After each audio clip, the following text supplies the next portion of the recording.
વડોદરા વેપારી વિકાસ એસોસિએશનનું હું ચેરમેન રમેશ પટેલ અને ઓલ ઇન્ડિયા ટ્રેડર્સ કેટ ગુજરાતનું એડવાઇઝર અમારી સાથે અમારા કન્વીનર પણ છે. અમે લોકો વડોદરાના વેપારીઓ 35,000 દુકાનદારો અને ગુજરાતના વેપારીઓ એક્સેપ્ટ કરીએ છીએ કે અમે લોકો સરળતાથી વેપારી વર્ગ આજે સેકન્ડ થર્ડ નંબરનો ઇન્કમ ટેક્સ ગવર્મેન્ટ ભરે છે. ને અમારી એક માંગણી છે કે કોર્પોરેટર અને MSMEમાં જો કર ઘટાડો થાય તો ઘણી રાહતો મળે એમ છે.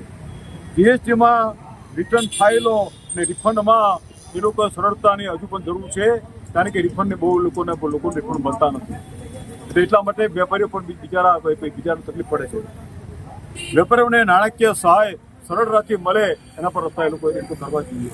ઇન્ફ્રાસ્ટ્રક્ચરમાં રસ્તાઓ અને પોર્ટની સુવિધાઓ જો વધશે તો આ દેશમાં વેપારીઓ પણ વધશે, બિઝનેસ પણ વધશે અને રોજગારી પણ વધશે.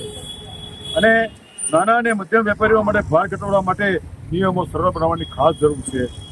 ઉદ્યોગો માટે ઉર્જા ઉત્પાદન ખર્ચ ઘટાડો, વીજળી દરનો ઘટાડો જો કરવામાં આવે તો ઉત્પાદન વધશે, તો ઓટોમેટિક દરેકને પણ લાભ થશે. એ અમારી ખાસ વિનંતી છે. અને રોજગાર સર્જન કરવા માટે જે ખાસ ઇમ્પોર્ટન્ટ રોજગાર સર્જન જે કરે છે, કારણ કે આપણા દેશમાં ગુજરાતમાં તમે નહીં બિલીવ કરો કે લાખો વિદ્યાર્થીઓ દર વર્ષે તૈયાર થાય છે.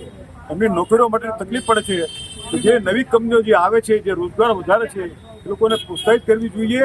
તો રોજગાર વધશે તો નોકરીઓ મળશે તો લોકો પાસે પૈસા મની ક્રાઇસિસ વધશે, મની ફ્લો વધશે તો વેપારીઓ પણ વધશે અને ગવર્મેન્ટને પણ લાભ થશે. તો મારી ખાસ વિનંતી.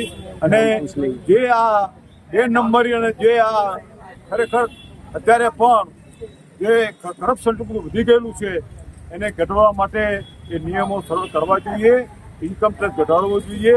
તો જ આ 2 નંબરના પૈસા વ્હાઇટમાં થઈ અને ગવર્મેન્ટને પણ લાભ થશે.